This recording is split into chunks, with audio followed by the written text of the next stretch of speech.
Itong sa akin hindi to paninira. Ito ay concern lang ako sa iyo, Ginoong Pangulo. Kaya kung hindi man ikaw ang nag-utos sa impeachment ni VP Sara, ipatigil mo na yan.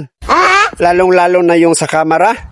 Tako, nakakatawa at nagmumukhang tanga.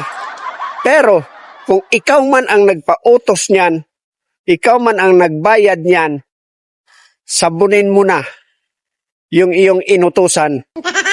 Hindi marunong gumawa ng kwento. Mas lalo ka lang dinidiin at mas lalo lang nasisira ang iyong pangalan. Dahil ang mga yan, ba't nangangagat ka dyan? Walang kabusugan. Hanggat may masisip-sip sa iyo, kakagat at kakagat yan. Ikaw ang lalong madidiin. Pagdating ng araw, pag wala ka na sa kapangyarihan, itigil nyo na yan. Lagi kang nangangagat. Huwag kang gamol.